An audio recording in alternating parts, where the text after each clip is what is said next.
The Frozen King, a Stolen Throne Prequel by Aaron Caldwell. The problem with deciding to feel nothing is that the decision itself is a feeling. Chapter 1. The Last Good Night. My brother was laughing. I should have known something was wrong. Elric laughed often.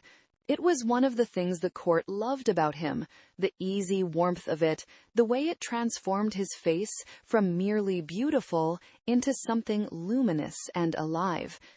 He had always been the light in every room he entered, the magnetic center around which the court arranged itself without thinking. He told stories that made even the most ancient fae lean forward. He remembered the names of servants and their children, and the names of the children's children. He had a gift for making people feel seen, a talent I had studied for 5 centuries and never replicated. But this laugh was different. Underneath the warmth was something tight, something straining at its edges. I recognized it the way I recognized most things about my brother, not because he showed it to me, but because I had spent 600 years learning the distances between what Elric presented and what Elric felt. We were at the midsummer gathering, 200 fae in the great hall of the Obsidian Palace, the floating lights clustered overhead in the eternal dusk of Velanthor. The long tables waited with food and wine, and the performance of ease that courts stage when they want the world to believe they are not afraid. I sat at the high table because I was required to. I watched my brother move through the room because I had always watched my brother move through rooms. He was everywhere and nowhere. Charming Lady Siren, who controlled the northern water rights and whose approval was a currency most people spent a decade trying to accumulate. Listening with apparent fascination as Lord Davin described his estate's recent expansion into the lower marshlands. Accepting wine from a servant with that easy smile, the one that never quite reached his eyes, if you knew where to look. I knew where to look. "You're doing that thing," said Yara, appearing at my elbow with the silence she'd perfected over 3 centuries of service to our house. "What thing?" "The one where you watch him like you're waiting for something to break." "He's the Crown Prince. It's my function to observe the Crown Prince." "It's your function to advise the Crown Prince. Watching him like a hawk is something else." Yara was the closest thing I had to an honest voice in the court. She had served as my father's intelligence master before she served mine, and she had survived both roles by being constitutionally incapable of flattery. It was infuriating. It was indispensable. In 600 years, no one else had managed it.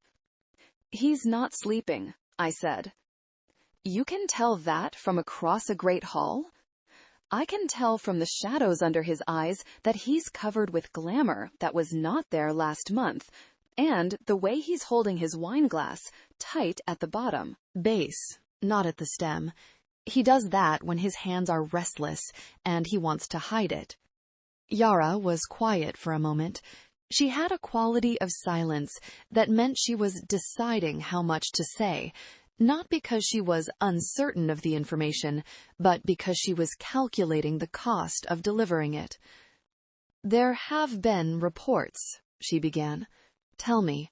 I would rather confirm them first." Yara. The name was a single flat syllable. She heard what I meant by it. "A border patrol found tracks near the Eastern Vale, the kind made by someone who knew how to cross without leaving a signature, but did not quite manage it. Someone who had done it before, gotten better at it, but had not gotten perfect. 3 times in the past 6 months. The last was 2 weeks ago." The veil between worlds. The thin point where Velanthor's reality touched the human world. Difficult to cross without purpose and power and intent. Most fae had no reason to approach it. My brother was laughing again across the room.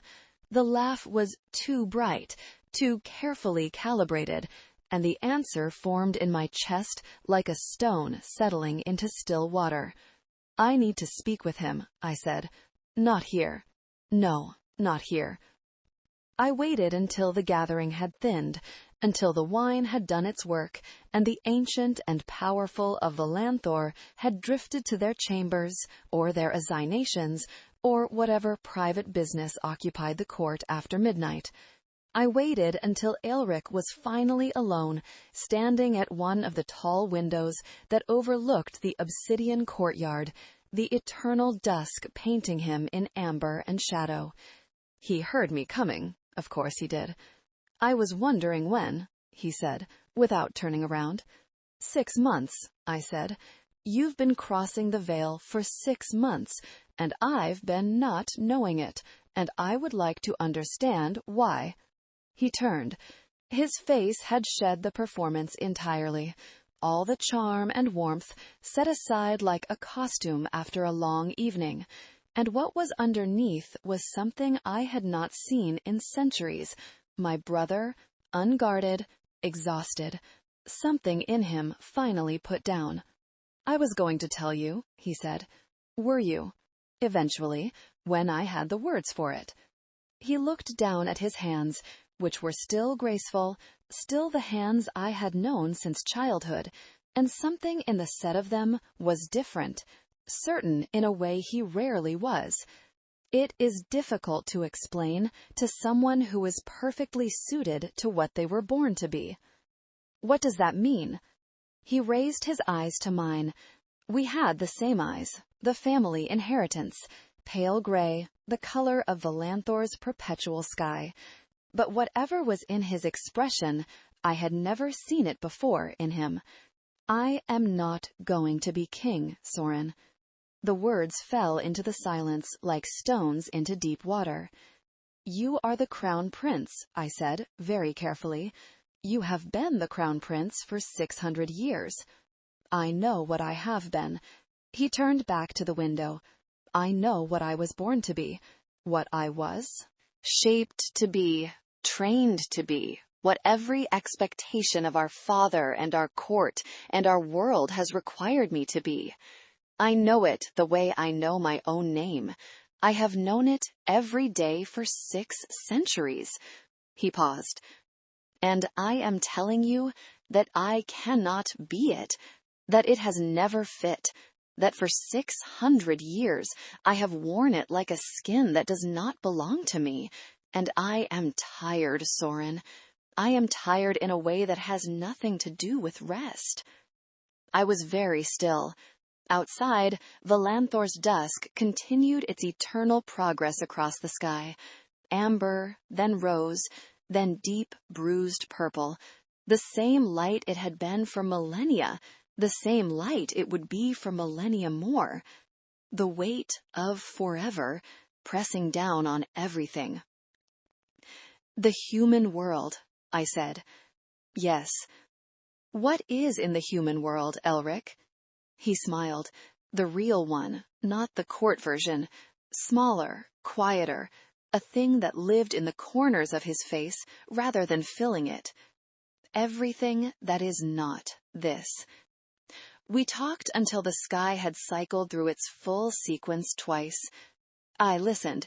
That was the thing I had always done better than him. He spoke, I listened, and between us we usually arrived somewhere close to the truth. He told me about the human city. Boston, he called it. A port city crammed with noise and the chaotic energy of a place where people arrived from everywhere and reinvented themselves, and nobody cared who your family had been 3 centuries ago. He had walked through streets where nobody bowed, had eaten food from vendors who handed it over without deference, had sat in a pub and argued about something inconsequential with strangers who did not know he was Fae and would not have cared if they did. It was the most alive I have felt in 2 centuries, he said. Just being no one, being something other than the crown prince of a court I never asked to lead. You could have told me this without crossing the veil unannounced for 6 months. Would you have heard me? The question was not unkind. It was just very accurate. I hear you now, I said. Now you know. Yes. He looked at the window, at the eternal dusk, at the colors that had been cycling through the same sequence since before either of us was born. I have been trying to find a way to tell you that I needed to leave for longer than you know. The human world was the first time I understood what I was looking for. Not excitement, not novelty, just permission to exist without consequence, without the weight of being something specific to everyone around me. I thought about what he had said. I had never wanted permission to exist without consequence. I had wanted the opposite, to matter, to affect things, to have my decisions mean something beyond myself. Elric had wanted out. I had always wanted further in. You should have told me, I said. Not accusation, just the truth. I know. He looked at me. I should have told you many things. I think I was afraid you would find a way to fix it, to find a solution that kept me here, and made me feel that I should want to stay. You are very good at that. And you did not want it to work? I wanted out. Simple, final. And I did not know how to want that in front of you without it becoming a different conversation. I was quiet for a long time. The weight of it settled over both of us. The thing that was true and had been true for longer than either of us had admitted. I did not yet know about the Unseelie contact. Yara would tell me that part in the morning. That night, I sat in my study and did not open the report Yara had left on my desk. I already knew what it would contain. I was not ready to know it yet. Chapter 2. The Cost of Mercy. I did not sleep that night. By morning, I understood the shape of what I was holding. A secret that could not remain a secret. A loyalty that was incompatible with everything I owed, and a brother who had made his choice with quiet certainty and was only sorry that it was going to cost me something. What he had done was worse than I had initially understood. That took me another week to learn, not from Elric, who told me what he could in the hours before I knew I had to act, but from Yara, who had been running the investigation with the thoroughness she brought to anything that might cost lives. He had not merely been crossing the veil to walk in the human world, drawn by some romantic notion of freedom. He had been meeting with a Unseelie contact, an intermediary for Queen Isolane herself, a queen who had spent 3 centuries looking for a seam in our court's armor, patient enough to wait for someone on the inside to hand her one. The Unseelie court, our ancient counterbalance, the court of light to our dark, the political axis around which both our worlds had turned for longer than living memory. We had maintained a fragile peace with them for 3 centuries. In those same centuries, we had carefully ensured they did not know the location of our secondary veil access points, the extent of our northern territories, or that the wards on our eastern border had been weakened by 2 decades of neglect and required another decade of repair before they would be reliable. Elric had told them about the wards, the failure points, the timeline. Yes. Anyone who wanted to move against us through the eastern border with that information could do so without our knowing until they were well inside our territory. That would be accurate. I looked at my hands. They were cold, which was nothing unusual, but there was a different quality to the cold now, something with intent behind it. He did it to buy his freedom, I said. That would appear to be. He gave them a weapon to use against our court, our people, everything we are responsible for protecting, in exchange for permission to leave. The silence that followed had weight enough to fill the room. "What are you going to do?" Yara asked. I already knew. I had known from the moment she told me, in the way you know things that have been true for a long time before you had language for them. The court would need to know. They would demand blood.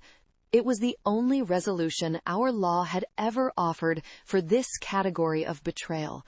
Treason against the Unseelie court was punishable by death. I was not going to let my brother die. This was also something I had known for a long time. The question was what I was willing to give up to prevent it. I told Elric that night. He received the news with a stillness that was not calm, but close to it.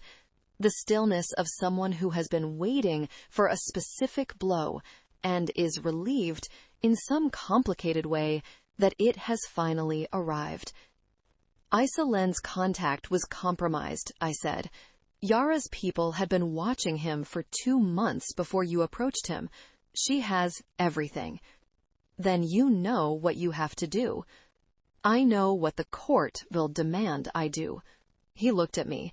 The court's version of his face was entirely gone. What was left was just Elric, tired, resigned, and beneath the resignation, something that I would not have called hope if he were anyone else. You could let them execute me, he said.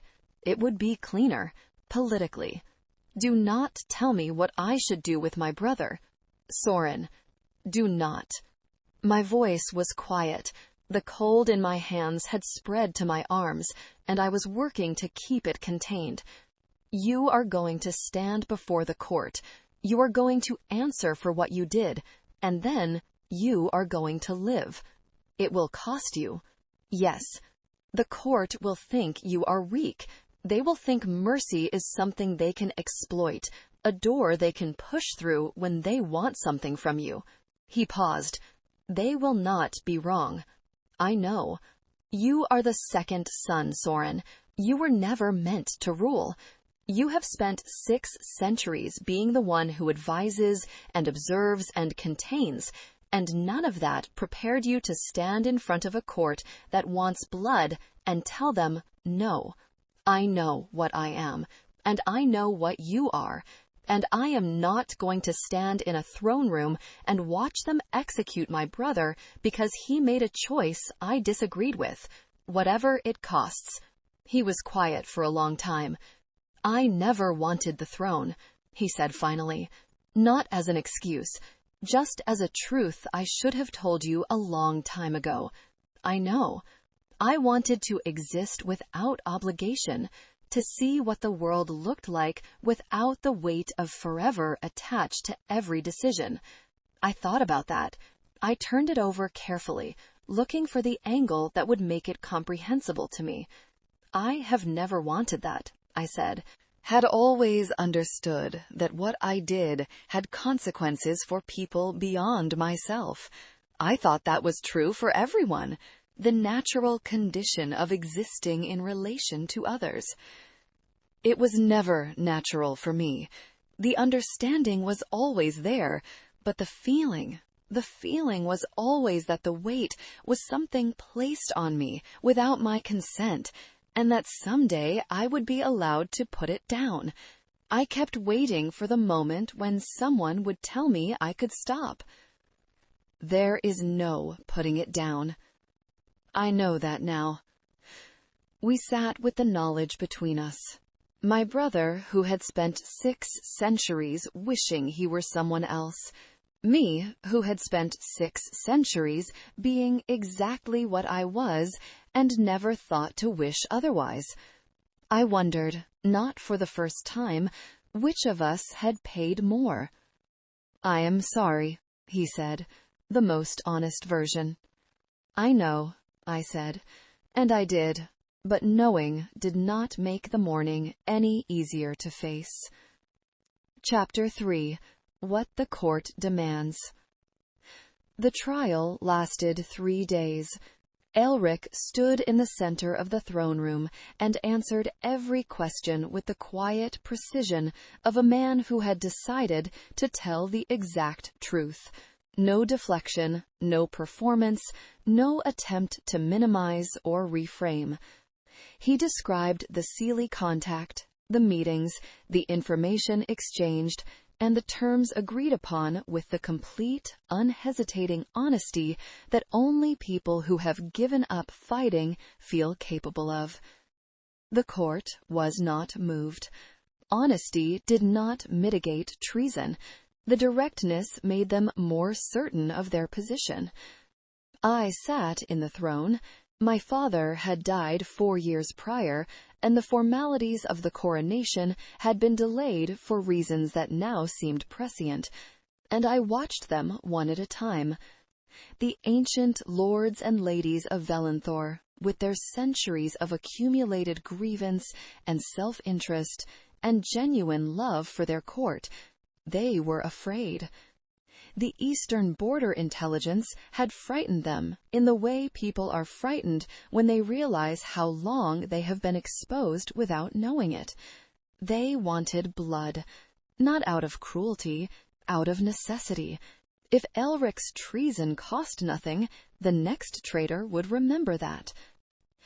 Lord Fenrir rose on the second day, tall, ancient, with the absolute stillness that came from a truly immense lifetime of self-control, and addressed himself to me rather than to my brother.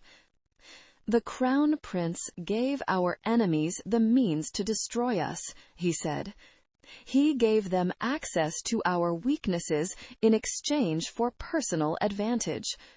This is treason by every definition our law has ever named. The penalty for treason against the Unseelie court has been death for 3,000 years. The alternative is an invitation for every future prince who decides his personal desires outweigh his obligations." He paused. "Your Highness, we understand that your position is complicated by ties of blood. We ask you to remember that your position as future king is complicated by ties of something larger." He sat down. The silence in the throne room was the kind that happens when a room full of people agrees with something and is waiting to see if it will be honored. I looked at my brother. He was watching me with those gray eyes, steady and resigned, not asking me for anything the way he had promised he would not. He had said, in our last private conversation before the trial began, "Whatever you decide, I will not ask you to decide it for my sake." He was keeping the promise, standing in the center of the throne room and not, for once in his life, performing anything. I looked at the court, the lords and the ladies, the ancient power structures of Velanthor, the people I would one day govern, whether I had planned to or not. I thought about the eastern border, and the wards and the families who lived in the territories that a Unseelie incursion could reach. I thought about mercy, about what it cost and who paid the price. "The Crown Prince will be exiled," I said. My voice was steady. I had ensured it would be. "He will be stripped of his title, his inheritance, and his claim to any Unseelie court lands or position. He will be bound against crossing the veil into Velanthor without explicit invitation from the reigning monarch. He will be escorted to the mortal world and released there, free to pursue whatever life he has decided he wants." I looked at Lord Fenrir. "He will not die, not by my order." The throne room erupted. They were orderly about it because they were Fae, and they understood form, but the fury was real, and not without justification. Fenrir argued, his words precise and well-chosen, and impossible to counter on the merits. Others argued more loudly. The oldest among them, Lady Morrigan, who had kept the court's traditions for 1,100 years and rarely spoke during trials, watched me from her position against the far wall with an expression I could not read. She said nothing. She always said nothing during deliberations. Even now, with the room split and the argument rising, she only watched. I let them argue. I let the storm break over me, and I sat in the throne that was not yet formally mine, and I did not move. When they had run out of steam, I said, "The decision stands." They were not satisfied. They would not be satisfied for decades. Mercy, in a court that had survived by understanding consequence, felt like an announcement of weakness. They were not wrong about what that invited. But my brother was alive. It had to be worth something. The escort left at dawn. 12 guards, the formal entourage for a disgraced prince, and Elric in the center of it in traveling clothes that contained nothing from his former life. His magic had been partially bound. He could still use it, but not at the level a royal could. In the mortal world, where iron was everywhere and his status was nothing, he would be vulnerable in ways that his power had once prevented. He would live as something ordinary. He had wanted that. Now he had it. I watched from the high window of the second tower. I had not gone down to the courtyard. We had said what we had to say in the hours before dawn. Careful, precise words, the kind that exist in the knowledge that they might be final. He did not look up at the tower as they left. I had not expected him to. He was walking toward what he had wanted, and what he had wanted was, by definition, away from here, away from me. He walked out through the palace gates into the approaching Vale crossing, and I watched until the procession was out of sight and the gates had closed and there was nothing left to see. Then I turned to find Lady Morrigan standing in the doorway. "I did not hear you arrive," I said. No. She was watching me with those calm, ancient eyes. Morrigan had the quality of stillness that belonged to things that had existed long enough to stop being hurried by anything.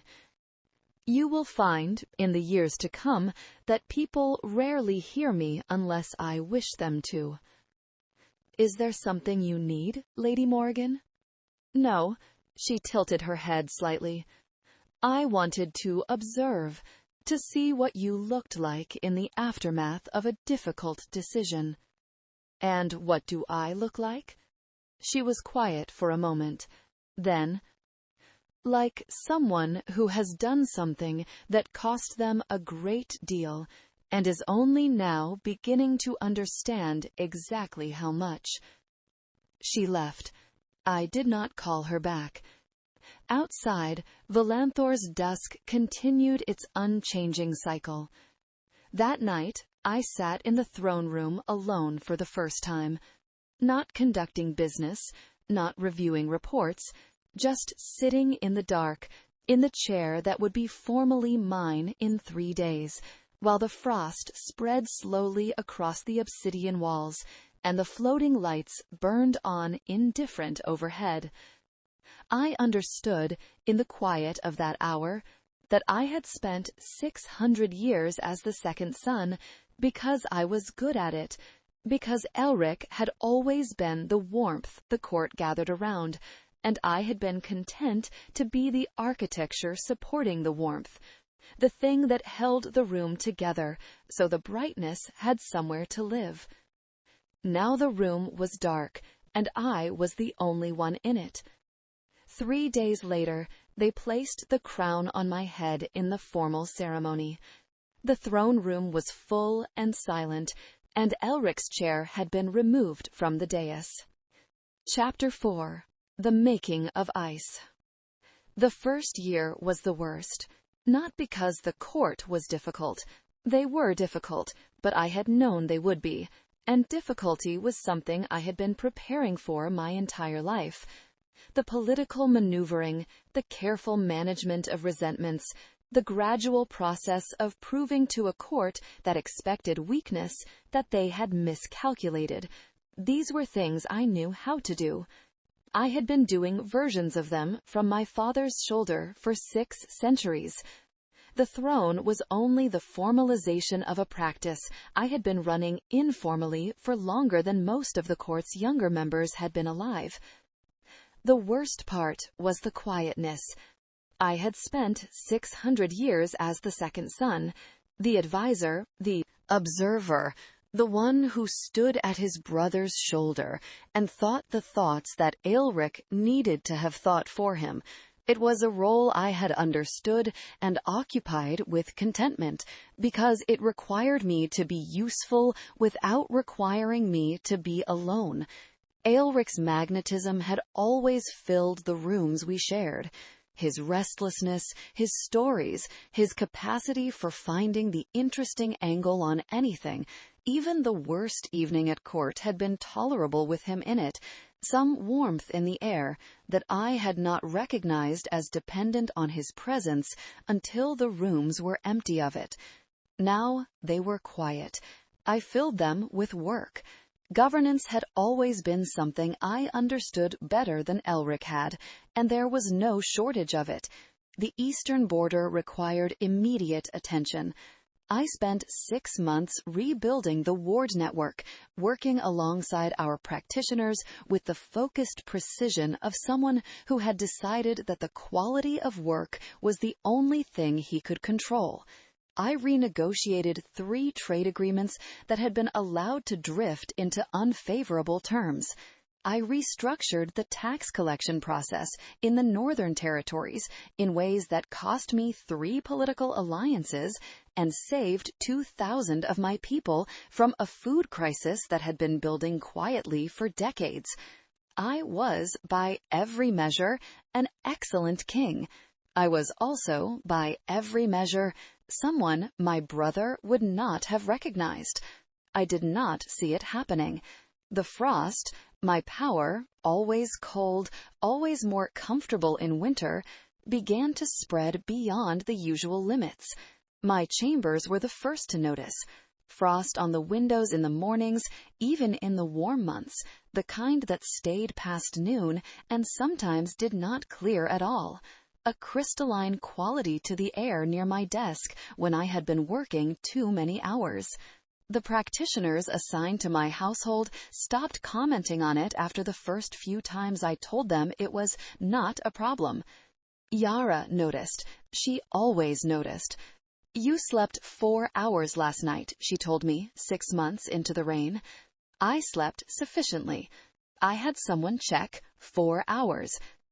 I have a function for every hour I am awake, and I am awake until the function is complete. This is not a problem that requires your attention. The cold in your study was enough to freeze the inkwell this morning. I looked up from the report I was reading. She met my gaze with the expression that meant she was going to say it once and expected me to hear it. "I am aware," I said. "Are you aware that you have not smiled since the trial?" "I was not aware that was a metric you were tracking." "I started tracking it when I noticed. It has been 6 months, Soren." I put the report down. I looked at my hands, which were cold, which were always cold now, and thought about the last time I had felt what a smile felt like from the inside, rather than understanding it as an expression I could produce when required. "He did not look back," I said.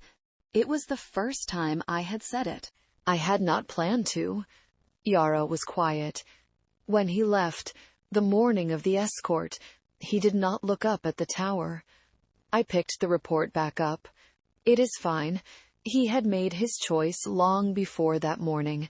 I was aware of that." "Soren, there is nothing to be done about it, Yara.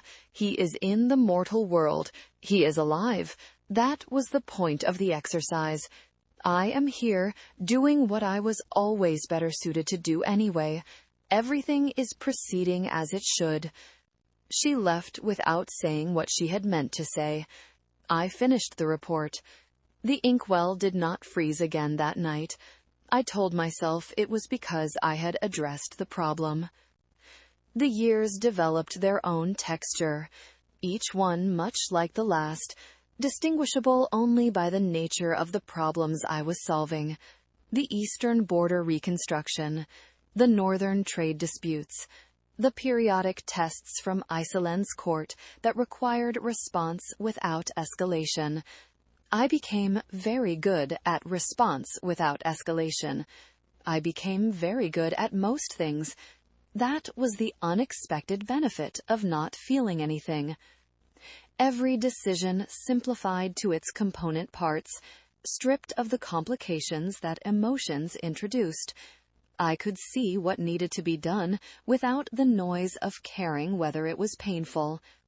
I could implement difficult policies without the drag of guilt. I could end conversations that were not useful and maintain ones that were, with a clarity that the court eventually stopped testing because they understood I was not going to yield. What I could not do was sleep for more than 4 hours. What I could not do was sit in a room without the frost spreading across the windows. What I could not do was remember, some mornings, what I was doing it for, the thing beyond function that had once seemed like the point. I turned to the next report. The political consequences of the mercy arrived quietly, which made them harder to address than outright opposition. Lord Fenrir did not argue further. He understood I had made the decision and was watching to see if I would hold it, which I did.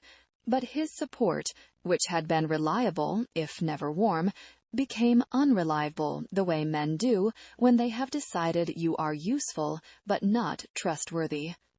Trade negotiations I expected his backing on concluded without it. His household declined invitations to court functions on grounds that were technically acceptable and deliberately insulting.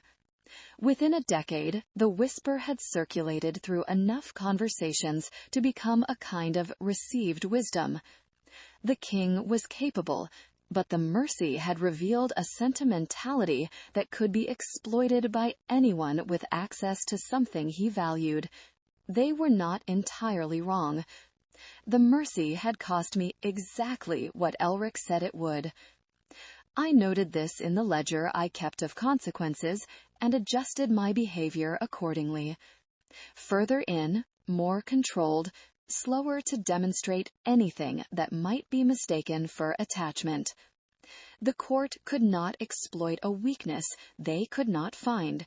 If was nothing visible, there was nothing to reach. Yara watched this process with the look she wore when she thought I was making a catastrophic mistake and had accepted she could not stop me. She did not say what she thought. She had learned by then when saying things would produce results and when it would not. In my 183rd year on the throne, something happened that I had known, on some theoretical level, was always a possibility.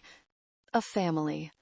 A Fae couple and their 3 children settled in a village near the eastern border.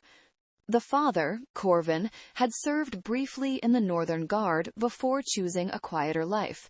I had seen his name in reports twice, years apart, and had no memory of the man, only the name recurring in the way that life is lived in the same small territory. The eldest child was perhaps 40 years from her first century, young enough, by our measure, to still have the unguarded quality that age eventually erodes. They had survived the first Unseelie probe, a minor incursion, nothing major, testing the borders that Elric's intelligence had revealed. They had not survived the second. I read the report on a Tuesday. 5 deaths, a burned homestead, evidence of magical damage consistent with Unseelie offensive technique, using a method that targeted the ward configuration Elric had described to Iceland's contact all those years ago. I sat with the report for a long time, Elric laughing in the great hall, his face when I told him he was going to live, the choice I had made, and the cost I had told myself was worth it, and 5 dead people whose names I read 4 times to make sure I carried them correctly. Grief. I turned the word over. It did not fit anywhere useful. I put the report away. I called for Yara and gave her specific instructions regarding the reinforcement of the Eastern Ward Network and a new patrol protocol that would cost us significantly in manpower, but would prevent this particular failure mode from recurring. I did not grieve the 5. I added them to the account I kept in my head, the ongoing total of what my Merthy had cost, and I sealed it shut. The frost in my study was thick enough that morning to coat the windows in patterns the servants had stopped trying to clear. I did not notice. I was already working on the next problem. That was when I understood, not consciously, but in the bone rather than the mind, that I had made a decision somewhere in the architecture of myself, not to stop being king, not to stop working or thinking or governing, but to stop the other things, the vulnerable things, the things that had led me to sit with a report about a family I had never met and feel the sharp, devastating weight of 5 names. The frost in my study spread another inch across the window. I did not clear it. I turned to the next problem. I picked up the next report. The eastern border again. There was always the eastern border. Chapter 5. 200 years. 200 years. The hours and days moved the same as in the mortal world, the same amber and rose and purple cycling through the sky. But without mortality pressing against them, the years lost their edges. Things that would devastate a mortal arrived as information placed against 2 centuries of context. When you have forever, you learn to treat almost anything as temporary. The court was satisfied. I noticed this the way I noticed most things by then, at a distance, as information. They had wanted a king who would not be moved by sentiment, and I had given them exactly that, and they interpreted this as competence rather than loss. What they had taken for weakness, the mercy that had spared Elric, they reframed, over time, as the controlled decision of a ruler who knew what he was doing. They were not wrong about the control. They were wrong about what it had cost to get there. I worked. I governed. I made decisions with the clean clarity of someone who had removed personal cost from the equation. When the eastern border was finally fully secured, 20 years after the incident with the family, I registered the fact and directed my attention to the next problem. 50 years into the reign, I sat in the study on a morning that was like every other morning, reading a report that was like every other report, and something shifted. I could not remember the last time I had wanted something. Not needed. Want was a different thing. The reaching toward quality of desire, the sense that something outside oneself might be worth the effort of pursuing. I understood need perfectly. I understood function. But wanting, the forward tilting energy of it, the way it had once made certain things feel worth moving toward, that had gone quiet so gradually that I could not identify the moment it had stopped. I sat with this observation for a few minutes in the way I sat with all information, neutrally, examining it for what it required of me. It required nothing. There was no action to take. It was simply a fact about the current state of things, filed appropriately and set aside. I returned to the report. I did not understand this at the time.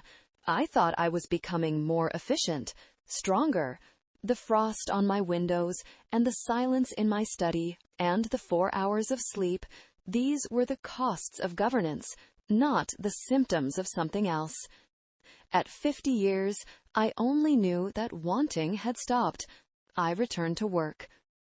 Yara grew old in the Fey way. Slowly, the centuries accumulating around her eyes, a silver thread appearing in her dark hair every decade or so. She never stopped telling me things I did not want to hear. I never stopped appreciating that, even when appreciation was the most I could feel for anything. He is still alive, she told me, 100 years into the reign. Elric, our contacts in the mortal world have confirmed it. I assumed he was. If he had crossed the veil without invitation, his binding would have told me. He is living in, they call the city Boston now. He keeps apartments, passes for human without difficulty. He always did have a gift for adaptation. Do you want to know anything else? I thought about it, truly thought about it, in the way I still thought about things I had put in the sealed account, not with feeling, but with the careful arithmetic of what was relevant. No, I said, thank you. She nodded and left, and I returned to the correspondence, and the conversation closed and did not reopen for 50 years. 100 years after that, still alive, still in the mortal city. I said thank you and returned to work. The court assumed I had simply accepted his exile as the correct outcome. The court was not entirely wrong. I had accepted it. I had simply accepted everything, which is what happens when acceptance is the only option, and you have 2 centuries of practice at it, and nothing left to spend on the alternative. The message arrived on a Tuesday. I was in the throne room, as I was most hours when not sleeping or working in my study. The floating lights burned overhead. The obsidian walls held their polish. Everything as it always was. The guard who brought the message kept his expression controlled, but I had been reading faces too long to miss the tells, the slight tension at the corners of his eyes, the carefully measured pace of someone delivering bad news and concentrating very hard on doing it correctly. My king, from the eastern border station, marked urgent. I took the message, read it. Prince Elric, formerly of the Unseelie court, had died in the mortal city of Boston in the early hours of Tuesday morning. Cause of death, iron weapon, driven through the chest. The individual responsible had claimed self-defense. A mortal woman, young, standing over the body when the witnesses arrived, dark-eyed, composed, the way people do when they have survived enough to stop being surprised by it. I read it twice. Then I set it down on the arm of the throne, very carefully, and looked at the ceiling. My brother was dead. I waited for the feeling. I was very still, and I waited for whatever was going to arrive. Grief, rage, some ancient, complicated thing that had been waiting 2 centuries for exactly this news. I waited with the patience, as someone who had learned that waiting was more efficient than rushing toward things. Nothing came. The ice held. The room was cold. It was always cold. The frost on the windows continued its patient expansion. The floating lights burned on. Indifferent. I thought, he is dead. My brother is dead. I sat with it. There was frost. There was the particular quality of Velanthor's dusk through the high windows. There was the distant sound of the court going about its business in the corridors beyond. And then, very small, very brief, buried under 200 years of careful work, something that was not quite nothing. Not grief, not the sharp, devastating weight I had been braced for, but something. Shift. The way cold air shifts before a storm. The barely perceptible change in pressure that the body notices before the mind does. A thing that had been sealed shut for 2 centuries and was testing, with the lightest possible pressure, whether the seal had held. I did not examine it. I returned my attention to the report. The second page contained the detail that changed the calculation. The mortal woman had not known what Elric was. He had grabbed her in an alley. Iron had been within her reach. A letter opener, the intelligence noted. Something she carried against the kind of trouble that dark alleys in mortal cities produced. and she had used it with the efficiency of someone who had learned to survive by not hesitating. She had also, the report noted in the detached tone of intelligence professionals, lifted something from Elric's coat before anyone arrived at the scene. The court would hear about this within the day. They would demand resolution. They always demand resolution. I picked up the message. Read the description of the woman again. Young, mortal, a pickpocket by all accounts. No connection to either court. No knowledge of what she had stumbled into. Just a woman who had been in the wrong place at the wrong time, and had gotten out of it by being harder to kill than expected. Blood or bond. The only two resolutions our law permitted for the death of a royal. Execution or marriage into the royal line.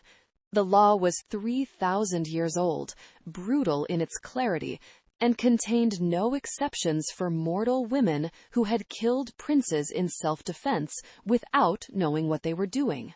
By the time Lord Fenrir arrived, within the hour, because Fenrir had never failed to appear for a crisis in 3 centuries, I had already made the decision. Not because it was an easy one, but because execution was the resolution Fenrir wanted, and I had learned, 200 years ago, what it looked like when I let the court's desires drive an outcome over my own judgment. The court will not tolerate bond, I said. He stared at me. Bring her here. Arrange the terms. She'll have the protections of a royal spouse, and the restrictions that accompany it. I returned my gaze to the report. The mortal woman. Bring her here, and we will resolve this properly. You cannot be serious. His voice had the weight of 3 centuries of political capital behind it. A mortal, a pickpocket. She murdered a prince of the Unseelie court, and your answer is to bring her here and call it a marriage? The law permits 2 resolutions. I have named one. The court will read this as exactly what it is, another act of sentiment dressed as policy. You spent political authority on your brother that you have never recovered. If you spend what remains of it on the woman who killed him, the decision stands, Lord Fenrir. He went very still. He had heard that phrase before. He knew what it meant when I said it in that particular register. He left. Quickly. Fenrir never moved quickly, but with the controlled deliberateness of a man who had lost an argument and intended to find other avenues. Yara, who had been aging in the quiet way she aged, silver threading deeper into her dark hair, the centuries riding themselves around her eyes, appeared in the doorway after he had gone. "He will find other avenues," she said. "I know." "Are you certain about this?" I thought about it. The woman in the report, standing over the body of my brother, dark-eyed and composed, the presence of mind to lift something from a dead man's coat before anyone arrived, the specific quality of survival she had demonstrated, not panicked, not frozen, just competent, in the way that people who have been surviving by their own wits long enough develop a certain uncanny efficiency about it. "Yes," I said. Yara held my gaze for a moment. In the early years, she would have said more. She had been saying less for decades, not because she had less to say, but because she had learned, the way all honest voices eventually learn, when saying things would cost more than it would accomplish. She nodded and went to arrange what needed arranging. When she had gone, the throne room was quiet again.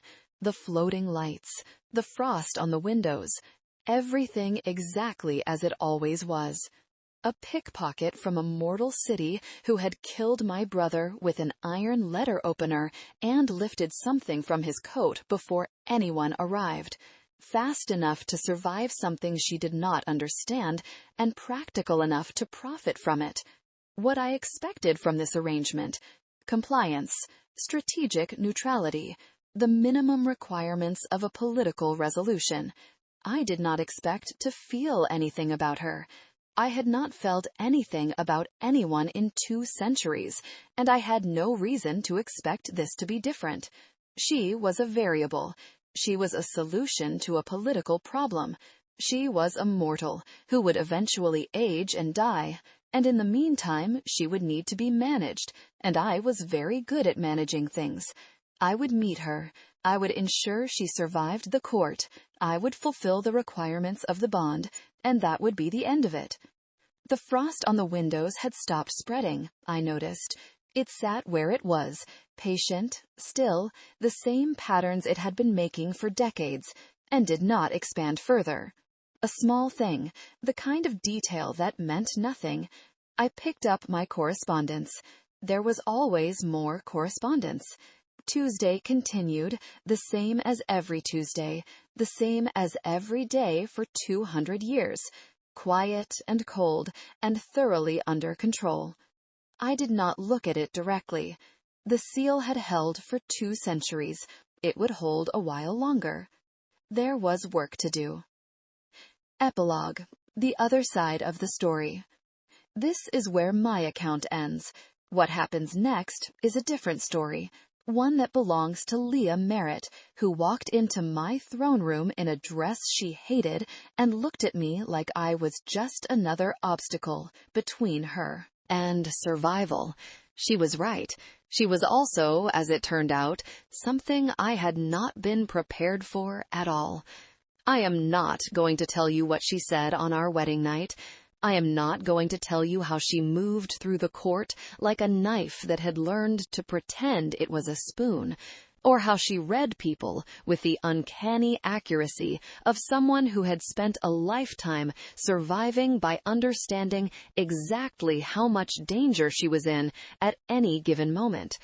I am not going to tell you about the library, or the letters, or the night I went to her chambers with 2 centuries of silence pressing against the walls of my chest. I am not going to tell you what happened to the sealed thing. That part of the story requires the whole story. It requires the Unseelie Queen arriving 3 days early with 40 soldiers, and the secret in Leah's blood that she does not know about yet, and the particular devastation of learning to be afraid of something again after 2 centuries of perfect safety from the possibility. What I will tell you is this. The morning I sat in the throne room and read the report of my brother's death and felt the almost nothing that was somehow still something, that small, careful pressure against the seal, I did not know what I was feeling. I had been without practice for too long. The language for it had gotten rusty, the vocabulary of interior life grown unfamiliar from disuse.